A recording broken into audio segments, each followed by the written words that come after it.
Hi friends, welcome to my channel daily learning again. तो आप लोगों ने लास्ट वाला वीडियो तो देखा ही होगा जिसमें कि हमने इंडिया के 4 मिस्ट्री स्टोरीज सुनी और जरूर ही आपको ये स्टोरीज सुन के मजा आया होगा। तो फ्रेंड्स, वो था हमारा पार्ट 1 एंड ये वीडियो होने वाला है हमारा पार्ट 2। तो जल्दी से कुर्सी की पेटी बांधिए और सैर करते हुए जानते हैं हमारे इंडिया के 4 और इंटरेस्टिंग स्टोरीज। तो वीडियो को शुरू करते हैं। इस लिस्ट में हमारी फर्स्ट स्टोरी है महाराष्ट्र राज्य से। आप सबके घर में डोर तो लगा ही होगा और उस पे ताला तो होगा ही, बट इस जगह पे लोगों के घर में ना ही डोर्स है और ना ही ताला लगा है। आपको बिलीव नहीं हो रहा होगा, पर सचमुच ये जगह एग्जिस्ट करती है और इस जगह का नाम शनि शिंगणापुर है। इस गांव में 300 साल पुराना एक शनि भगवान का मंदिर है। लोगों की शनि देवता के ऊपर की अटूट आस्था के कारण ये लोगों को सुरक्षा की कभी चिंता ही नहीं होती। ये कहानी वहाँ प्रचलित है कि 300 साल पहले बारिश और बाढ़ के बाद पनसनाला नदी के तट पर एक चट्टान के एक भारी काला स्लैब बहकर आया था। जब स्थानीय लोगों ने 1.5 मीटर लंबे पत्थर को डंडे से छुआ तो उसमें से खून निकलने लगा। वो रात बीत जाने के बाद शनि भगवान गांव के प्रधान के सपने में प्रकट हुए और खुलासा किया कि स्लैब उनकी अपनी मूर्ति थी। भगवान ने आदेश दिया कि उस स्लैब को गांव में रखा जाए और वो यहाँ ही निवास करेंगे, पर उनकी एक शर्त थी कि चट्टान को उसकी विशाल शक्तियों को आश्रय नहीं दिया जाना चाहिए, क्योंकि ये उनकी गांव के रक्षा करने में बाधा ला सकता था। और फिर उन्होंने प्रधान से कहा कि अभी तुम भय रहित हो जाओ,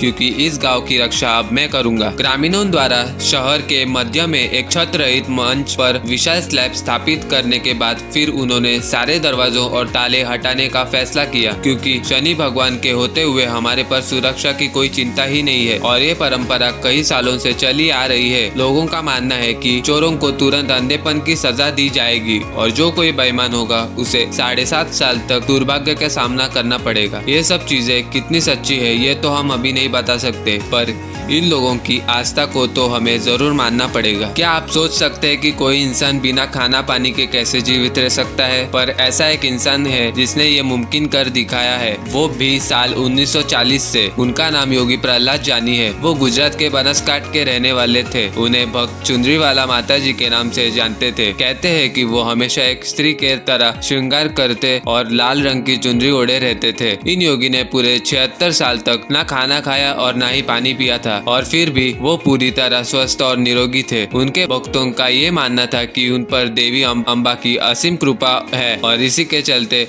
वे बिना कुछ खाए पिए ही इतने वर्षों से जीवित थे। प्रहलाद जानी पर वैज्ञानिकों ने भी रिसर्च किया था। उन्होंने ढूंढने की कोशिश की थी कि बल्कि इतने ज्यादा साल कैसे कोई इंसान जी सकता है। इसके लिए 2010 में रक्षा अनुसंधान और DRDO के एक साझा अभियान के अंतर्गत प्रहलाद जानी पर रिसर्च की गई और उनको कई दिनों तक CCTV के निगरानी में रखा गया था, ताकि यह पता चले कि वो ऐसा कैसे करते थे। इस समय पर उनके शरीर का तापमान और उनके अंदर होने वाले रासायनिक प्रक्रिया का भी अध्ययन किया गया। डॉक्टर सुधीर शाह, जो एक न्यूरोलॉजिस्ट है और इस रिसर्च का हिस्सा थे, उन्होंने अपनी वेबसाइट पर इसे लेकर कुछ जानकारी साझा की। उन्होंने लिखा कि प्रहलाद जानी के पास अद्भुत क्षमता है। उन्होंने अपने शरीर को बिना पानी भोजन के भी चला सकने की शक्ति निर्माण की है और जो यूरिन उनके बॉडी में फॉर्म होता है उसको भी वो अपने शक्तियों से खून में बदल देते हैं। हालांकि रिसर्च करने के बाद भी साइंटिस्ट के हाथ कुछ भी ठोस पुरावा नहीं लगा कि आखिर वो ऐसा कैसे करते थे। तीसरी मिस्टीरियस स्टोरी है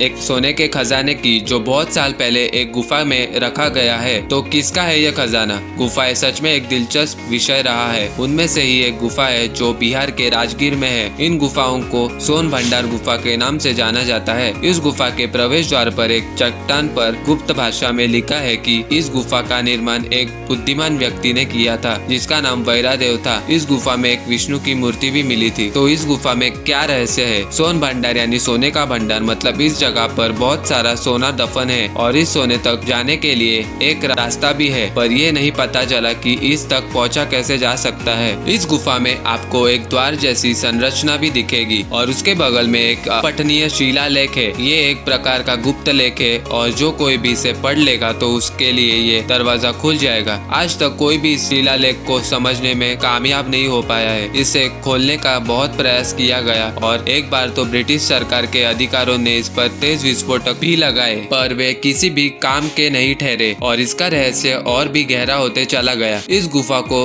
रक्षक के रूप में बनाया गया है। इस गुफा के अंदर के रास्ते का विस्तार बहुत लंबा बताया जाता है। कुछ का मानना है कि यह खजाना जरासंध का है और कुछ का मानना है कि यह खजाना बिंबिसार का है। बिंबिसार के कहानी के अनुसार कहा जाता है कि जब उनके बेटे अजातशत्रु ने अपने पिता को शाही शक्तियों से प्रतिबंधित कर दिया था, तो कहा जाता है कि उनकी मां ने गुप्त रूप से कुछ धन छुपाया था, जिसे फिर इस दरवाजे से बंद किया गया। कहा जाता है कि इस ट्रेजर को सिर्फ इन दरवाजों पर लिखे हुए मंत्रों से ही प्राप्त किया जा सकता है। Let's see our last story quickly. 25 जुलाई से लेकर 23 सितंबर 2001 के बीच साउथ इंडिया के केरल राज्य के लोगों ने कई मौकों पर एक असाधारण दृश्य देखा, जो थी खून के रंग की बारिश। हालांकि रिपोर्ट्स पर अगर गौर करें तो बारिश का रंग खून जैसा दिखने वाला आकर्षक लाल तक ही सीमित था, पर कुछ लोगों ने हरे, काले और यहाँ तक कि पीले रंग की बारिश देखने की भी सूचना दी। चश्मदीदों ने ये कहा कि रंगीन बारिश की शुरुआती घटनाओं तेज गड़गड़ाहट और बिजली की चमक भी थी और अजीब बारिश की पहली उपस्थिति के बाद कई पेड़ों की पत्तियां झड़ गई, पत्तियां भूरे रंग की हो गई और जली हुई दिखने लगी थी। रंगीन बारिश एक वैज्ञानिक जिज्ञासा थी और जैसे कि वैज्ञानिक कार्य करने के अधीन है, उन्हें इस घटना का अध्ययन करना पड़ा। यहाँ पाए गए कण धूल भरी आंधियों में देखे गए कणों से अलग थे। सूखे नमूने की जांच करने पर पता चला कि वो कण एक कोशिकाएं जीवों की तरह थे। पृथ्वी विज्ञान अध्ययन केंद्र ने प्रस्तावित किया कि इन रंगीन बारिश के अलौकिक घटना से प्रभावित थी, जिसमें उल्का विस्फोट के कारण इसके पदार्थ का फैलाव हुआ। हालांकि इस सिद्धांत को जल्द ही खारिज कर दिया गया। The tropical botanical garden and research institute ने बताया कि ये लीचेन की प्रस्तुत होने के कारण ऐसी बारिश हुई है। अभी आप पूछोगे कि लीचेन क्या है? लीचेन एक पेड़ है जो पत्थर पर उगता है और ये इस इलाके में बहुत प्रमाण में पाया भी गया था, जिसके कारण ये सिद्धांत लोगों में थोड़ा प्रशंसनीय लग रहा था। और बारिश में रेत, धूल, रक्त या अन्य असामान्य कण नहीं थे जो संदेह पैदा कर सकते थे। ऐसी बारिश हमें फिर कभी देखने मिले और किस जगह देखने मिले, ये तो हम अभी नहीं बता सकते। ये थे कुछ अमेजिंग स्टोरीज हमारे इंडिया से, और इस जैसे और कई सारे स्टोरीज है, जैसे कि जोधपुर हवाई सोनिक बॉम्ब। यह घटना 18 दिसंबर 2012 को हुई थी। ये आवाज सुन के पूरा जोधपुर शहर और देश भी चकित हो गया था। इसके पीछे का कारण भी स्पष्ट नहीं हुआ है। तो ये था part 2 of most incredible mysterious stories from India. See you in the next video with more interesting topics. Goodbye friends.